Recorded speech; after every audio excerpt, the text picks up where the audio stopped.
Debates over integrating devout Muslims into society are not unique to the United States. Effective today, it is illegal to wear a burqa in France or a niqab like this, a Muslim veil that reveals only the eyes. The new law drew protest and confusion on the streets of Paris. Two women stepping out in their niqabs and drawing a crowd were arrested for staging an unauthorized protest.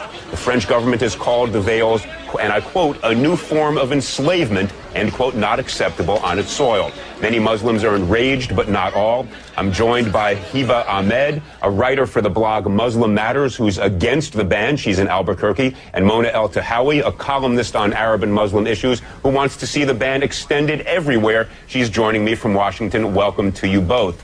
Let me begin by, if I might, by quoting President Sarkozy of France in his justification for the law. It's kind of a remarkable statement. He says, and I quote, this is the President of France, "The burqa is not a religious symbol. It's a sign of enslavement, of debaseness. I want to say this solemnly. The burqa will not be welcome on the territory of the French Republic.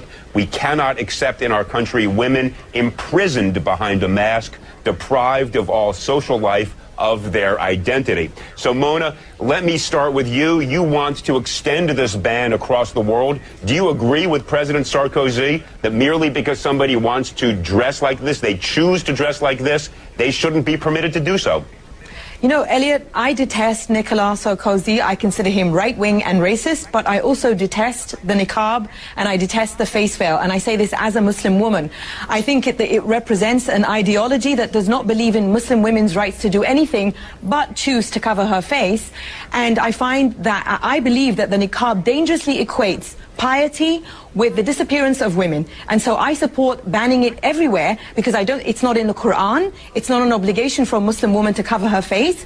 And my talk with you now, with you seeing my face, is going to be very different than if I was sitting here with my face covered. I believe the human face is central to communication. Okay, Mona, the only thing I would observe, and I want to give Hiba a chance to jump in, of course, but I heard you use the singular personal pronoun I many times, and that I have no doubt you believe that, but why should your beliefs ban other people from wearing what they want to wear? That's what I don't get. Hiba, explain to me why you think the ban is a bad idea.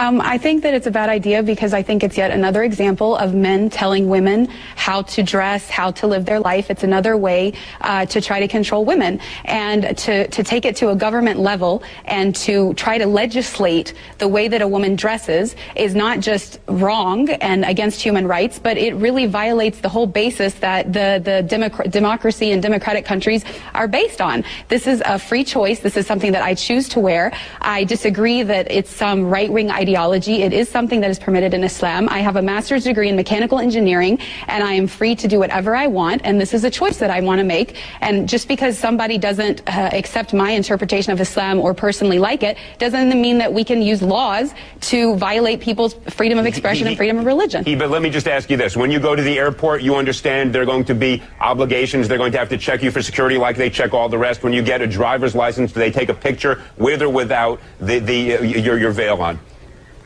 Absolutely. I want everyone to know that as a Muslim woman, as a Muslim in America, I am just as concerned about safety and security as everybody else, and I have no problem whatsoever accommodating any security issues that come about when I enter a bank, when I go to the airport, when I go to the DMV. I show my face, and actually in Islam, we are required to show our identity when we're in a court system giving testimony. This is absolutely something that is essential for the security and identification of people, but that doesn't mean that I should be banned completely from what I choose to do. Okay, Mona, let me jump in here. There are lots of types of dress that I look at and I don't like them. I think they're degrading. I think they're oppressive.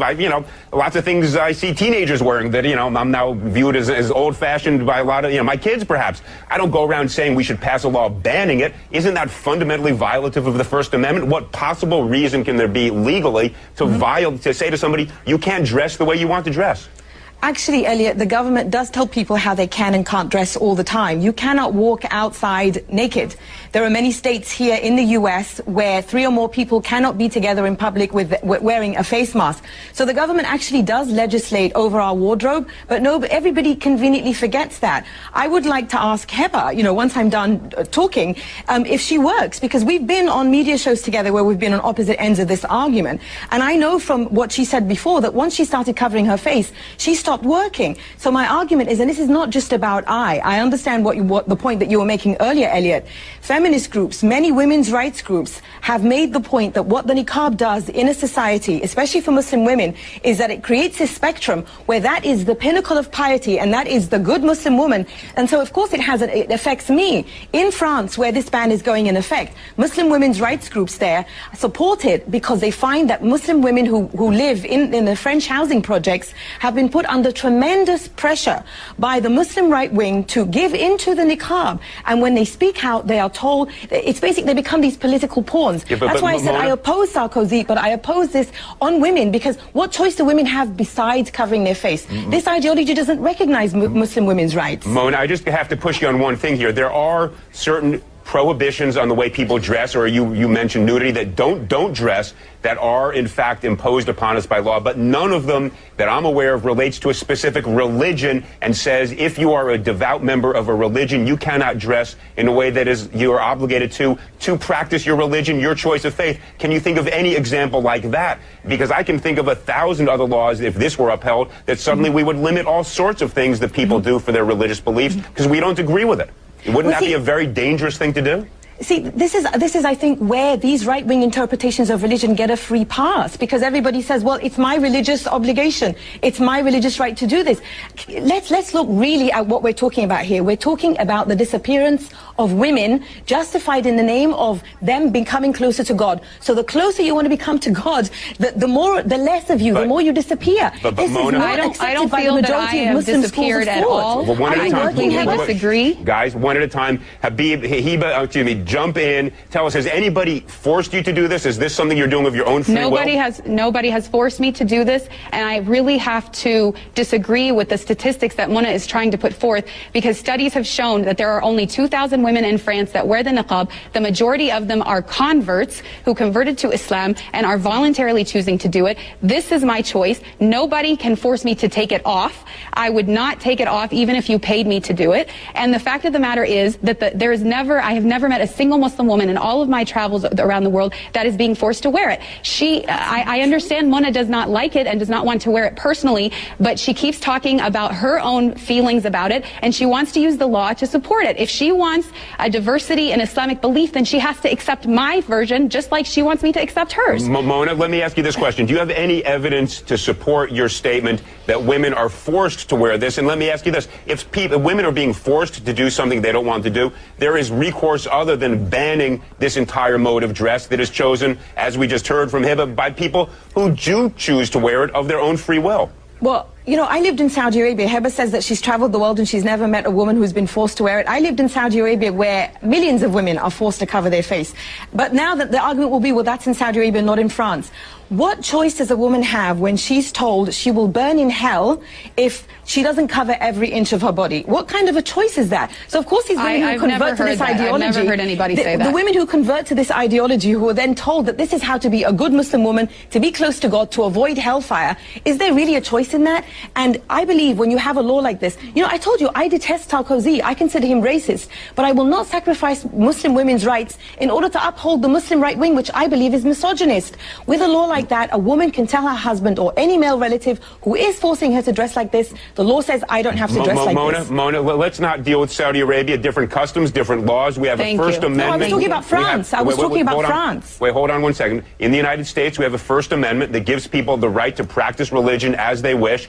Do you not think that a law that in the United States that would ban this form of dress would violate the First Amendment permission to practice religion as each individual sees fit? Well, this comes back to religion again. Everything is allowed just because someone says it's their religious belief. You know what I think? No, Mona, you're going to jump in. Hold 1 second. It's banned or permitted until there is some compelling state interest on the other side, but it's got to be an overwhelming interest. What is the overwhelming interest that would justify us in banning a type of dress that people choose as a result of their religion? Well, all the reasons I just gave you, but I will repeat. I believe that this is genuinely harmful to Muslim women because it creates this pinnacle of piety in which a Muslim woman is told, this is the closest you can get to God, and she's disappeared. I'm no longer here. You don't even know who I am. The face is central to communication. And not just that, it objectifies women. The pinnacle of objectification. Look, I agree with much of what you're saying, but not as the matter of law. Hiba, you know, you get the last word. You haven't gotten a fair time on this one. Give it best 15 seconds you've got. Thank you. Basically, I want people to know that when I choose to cover this way, it's because I am fighting against a systematic oppression against women in which women's bodies are being sexualized and objectified. This is a different perspective and a different form of empowerment in which I think when I'm in public, my sexuality is in my control and people have to deal with my brain and who I really am and not judge me by my body. And if we want to really talk about the oppressive situation of women, let's talk about all of the eating disorders, all of the plastic surgery, all of the unhealthy diets that are being done, all in the name of having the perfect body. To me, this is liberating and this is empowering. Mona keeps saying, I believe, I believe, I believe. Well, we don't make laws based on what Mona believes or what anybody believes. All right, guys, it's based on whether or not... This is clearly not an issue we're going to resolve in the next 10 seconds. I want to thank you both, Hiba Ahmed and Mona El Tahawi. Clearly a passionate and important debate.